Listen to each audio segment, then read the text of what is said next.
Okay, how to replace your clutch. Step 1. Remove your transmission. That would be a whole different thing in its own. For now, once your transmission's out, there's a couple things we need to do. Here, you're looking at your clutch cover, aka pressure plate. The clutch disc is inside, and then you've got your flywheel here. So the first step you really want to do is we're going to make a match mark. And so I'm going to take this mark right here. Mark it up right here. Now if you're installing a new one, there's not really any reason to match mark it, but they do call to match mark it. Next step, we're going to go ahead and take off this clutch cover. And so not a whole lot of reason to follow specific service info on disassembly, but I'm going to leave one bolt kind of in there so that'll hold it.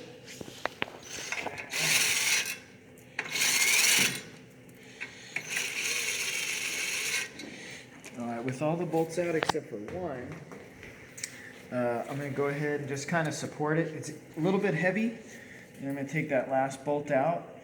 And it's still kind of hanging because it's on some alignment dowels. Like right here, there's an alignment dowel. There's a few different alignment dowels on there. We get this last bolt out. I'm going to go ahead and I'm just going to kind of like knock it off the dowel. Pull this pressure plate and clutch disc out. This one, there's nothing really wrong with this clutch disc. This is a practice. I'm going to take this away and then set it out of the way. Your next step would be to inspect the flywheel. But inspecting the flywheel is in a whole different video. If you're changing your clutch at home, I probably recommend just getting a new flywheel. If you're changing the clutch at the shop, you'd most likely take this flywheel and send it out to be machined or replaced. In some cases you can reuse it, but typically if you're replacing a clutch that's been slipped and really worn out, it's probably damaged the flywheel. So check the video on flywheel inspection. It talks about how to measure run out and thoroughly inspect. So right now at this point, if you were going to replace your flywheel, you'd go ahead and remove all these bolts. It wouldn't be a bad idea to do another match mark of the flywheel to the crankshaft. You'll take those bolts out. They have their own torque specs. We could reference them right at the end, but there's a sequence on the bolts, especially when you're tightening them. So like, spirit of the law would be when you pull these off and you put this back on, you're probably going to tighten something like a star pattern. So you're going to draw it on really nice and evenly. More than likely these bolts will be Loctited because this is something that we really can't have this come loose. And so say you pop that off, you put your new flywheel on, and we're really just going to focus on the clutch. One of the next steps that I like to do, I'll bring the transmission back over here. On your transmission, you've got a clutch fork, and the clutch fork has typically 2 pivot points. One of them is here, and then the other one is here. This has the release cylinder push rod that contacts it, and this clutch fork goes to like the pivot stud, which can be seen right here. And so we need to clean those all up. So we would go ahead with some paper towels, which are going to be here in 2 seconds from Gonzalo. And we would clean all that stuff up. And then we are going to use a specific type of grease. And we'll do that on assembly. So a big part of this job is really just clean up. And so if we have grease on here and gunk and junk, we're going to clean up really well. It'd be helpful to have some brake clean or similar. Same, it's really critical we inspect these splines and we clean up any kind of debris that are on the splines. They need to be totally clean. So use, something to cut through the grease, like brake clean or similar. And then, if you're doing this job as a replacement, more than likely what you're going to get is a new release bearing, aka throwout bearing. This particular engine and transmission, they don't have a pilot bearing. But if you have a pilot bearing, you're going to want to replace the release bearing and the pilot bearing. You'll reuse your fork. So when you get ready to reuse your fork, you're going to use a specific type of grease, which we'll reference right now. And so at this point, you just have everything clean. And then we'd go ahead and we'd reference some service information. So Luis, what do we have here? We're talking about using an SST, which I can show you. It calls out an SST here. This is the SST that's called out. You can see it's the clutch alignment tool. That's what it looks like. This one will likely come in your clutch kit. If you're not replacing the clutch, you're going to have to get a hold of one of these. They're kind of tough to get, but if you're doing a clutch out of a kit, it'll come with it. So continue. Talks about installing the clutch cover, which we call the pressure plate typically. And it says to align the match mark on the clutch cover and align that with the flywheel sub-assembly. So that would be if you're installing your old clutch cover. In this case, you may be doing a new one, but we're doing the old one, so we are going to actually align that. So let's go ahead and we'll check that out. So it starts talking about installing this clutch cover. And it's critical that we don't have greasy fingerprints on any of this stuff. So we'll get our clutch cover and you're thinking install it, but we need to make sure we put the clutch disc in first. So sometimes the way that makes the most sense is to kind of set them up like this. And by the way, the clutch may say inside or outside, but typically what I found, if you try to install it the wrong way, it may or may not fit. In this case, you can install it the wrong way. So if you're not sure, let's go ahead and we'll look back at that diagram. Let's see what it says about that clutch disc. Release a little bit up. All right, we can tell the damper springs are going to be showing. So what that looked like to me, it looked like we were going to go this way, right here. You can see it's in the image. It's kind of got the step. And note number 1: insert the clutch disc assembly so that it faces the correct direction. Well, thank you for that detail. And it does kind of show the step coming out. So we know it's going to go that way. So being that we know it's going to go this way, and this pressure plate's going to go this way, let's just kind of go ahead and we'll put them together right here on the bench a little bit. You can use that SST here. And I'm going to go ahead and insert it and kind of catch it just like this. Then I'll bring the whole assembly over with very clean fingers. And I'm going to get it into position here. I'm going to find our match mark. So here's our match mark, here's our match mark, so I'm going to bring it up. And at this point, I'm going to align the dowels. So here's a good shot of one dowel being aligned right there. So as I'm aligning those dowels, I'm just kind of dropping it in. I'm just going to kind of gently squeeze it in right here. And then at this point is when we can kind of center our clutch. So I'm doing it by eye using the SST. This is moving the clutch disc right here. We need to have that centered so when our transmission comes back in, the input shaft will go straight through the center of the clutch hub. And so it's important. Some people may say like use a socket or something, but if you have the special tool, it's much nicer. So what I'm going to do is I'm going to go ahead and grab a couple of the bolts, and I'm going to start putting some bolts in. Just getting them started, because I'm going to have to hold that clutch disc centered while I start to run these bolts up. Luckily, once I start to run the bolts up and the spring starts to contact, it'll go ahead and hold the clutch really still so we can do the proper torque procedure. So, got several of our bolts in, and I believe we got one more bolt kicking around. There it is. Here's our last bolt right here. So now I got all the bolts started, but again, what I really need to do, this is not really the tool for the whole job, but it's going to make a lot of sense for right now. So I'm going to make sure I get it centered where I want it. And if you get that angle right from the back, you'll notice that sucker is pretty centered. Now, this is only going to assist in getting the transmission back on. If you get the transmission on, no problem. It's because the input shaft went straight through the clutch hub, you're good. You don't really have to worry about it. So while it's kind of held there, I'm just going to lightly buzz a couple of these down just to start to compress the spring. Okay, and I'm just taking those up. You hear no struggle of the gun or anything at all. Now at this point, I'm not really worried about it. This isn't going to go anywhere. I could pull this out. It's holding it.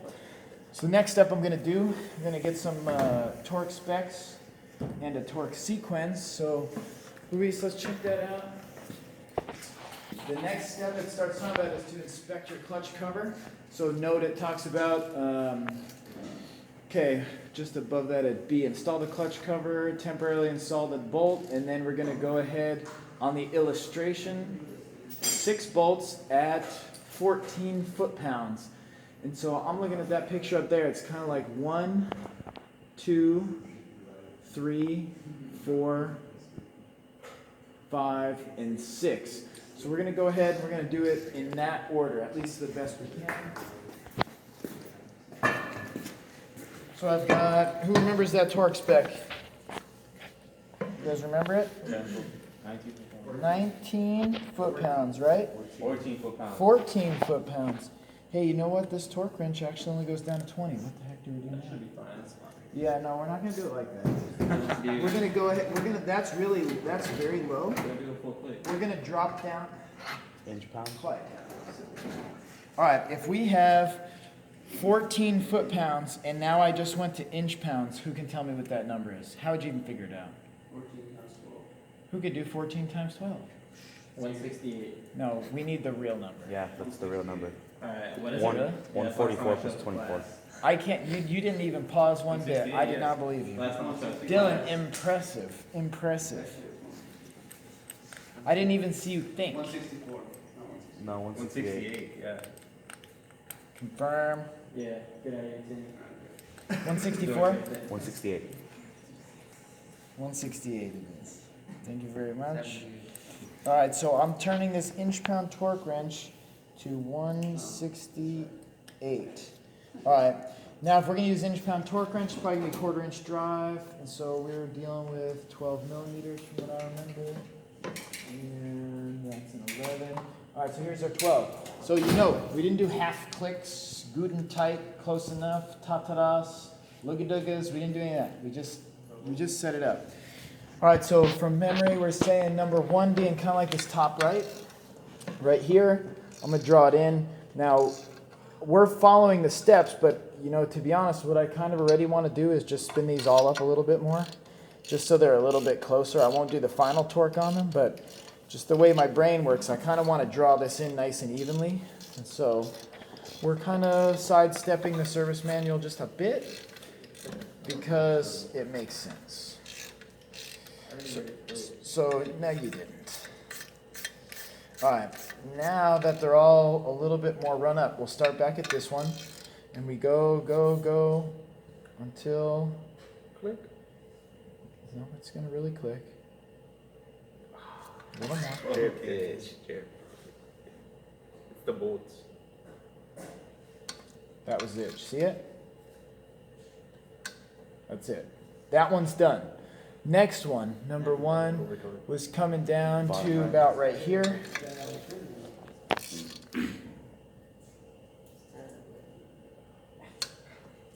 Okay, 3 was here.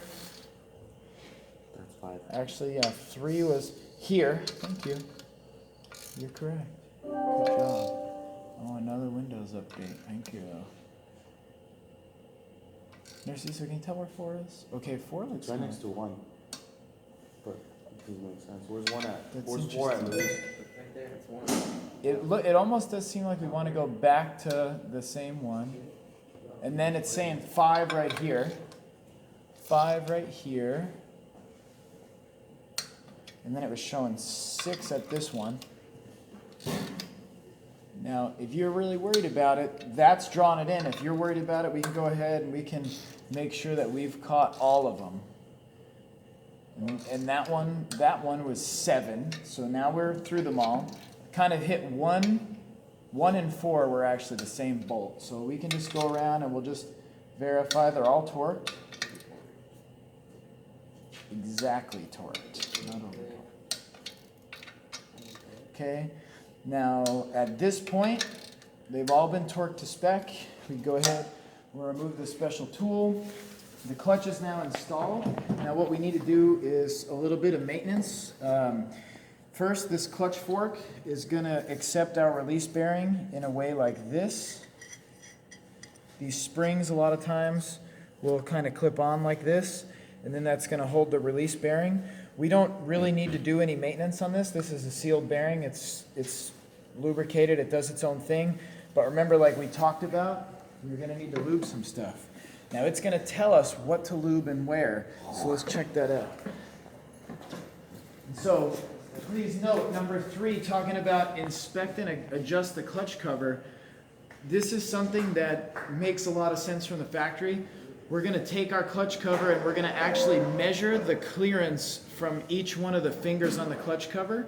But that would be if you're trying to reuse a clutch cover. So Toyota's take on this is if there's nothing wrong with the clutch cover, aka pressure plate, you'd put a disc in it and not the clutch cover. To me, that doesn't really make sense because if you reuse the clutch cover and then you need to change it later, you're pulling the transmission back out. So I don't recommend reusing the clutch cover. I don't recommend even spending all the time to measure and check it. I recommend if you're doing a clutch disc, you're doing a clutch cover. And if you're buying aftermarket, it comes in the kit. So don't worry about the clutch cover inspection. Let's go a little lower. It says install the clutch release bearing. So note, it talks about connecting the bleeder clutch release tube. Tighten the union nut. So okay, that's good. Let's go a little bit lower. It talks about clean and degrease all the installation surfaces for the clutch. I like to do that as soon as I disassemble. And then let's go even a little bit lower. Note it says clutch on number H down on the bottom left. Apply clutch spline grease to the input shaft splines. If you go to the store and you ask for clutch spline grease, they're probably going to laugh at you. But in your clutch kit, it will likely come with a little packet. And so that's what you're going to use. In this case, we're not using a new clutch, so I've got an equivalent. So note star number 1, we'll go a little bit lower. It says grease, Toyota Genuine Clutch Spline Lubricant or equivalent, and I've got the equivalent here, which is what you're going to use. So let's go ahead and we'll lubricate those couple of parts right now.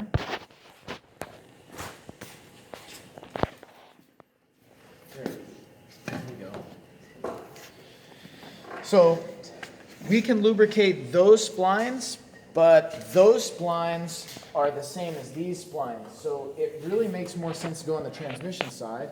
And you know, you can use your finger if you want, but I'm going to try to keep my fingers clean because I am working with friction materials and stuff. It's like working with brake pads and rotors. And so if I put some on there, the other thing I don't want to forget is to put some here on that pivot, and then here where the release cylinder, in old times we called it a slave cylinder. We don't really say that anymore. And then there's one more part I just want a minor little amount of grease on, and that's just that little sleeve. So what I'm going to do now is to try to keep my fingers clean because they're working with friction parts. Use like a little paper towel or a brush. I'm just going to put very little coat on that little sleeve. And then I'm going to kind of wipe the grease into the splines right here. The more critical thing is to make sure you clean the splines very well. And then just lightly grease. A lot of grease means it's going to catch a whole bunch of dirt. Now at that point, I dispose of the paper towel in a way that never touched my fingers. And now, just to kind of illustrate, I'm going to pop this apart so you know how it works. This release bearing is going to actually slide on those splines, which is nice and well lubricated now. And then this pivot, that socket is going to end up popped into here. Now this one is actually slightly different, so that socket is going to end up popped into there. A lot of times there's a little retaining clip. So this is really how you service all those parts. We would go ahead and we would get this ready, and then if you figure this spline right here is going to end up going right into there. So you don't really lube the clutch hub, you lube these splines and ends up lubing both. So at this point, you go ahead, you get your transmission aligned and slid in, you torque the transmission bolts, you get your release cylinder bolted back in, and assuming you never open the lines, you shouldn't really have to bleed. If you do, that'd be kind of a different video. And so that's basically how you do a clutch. So that's good.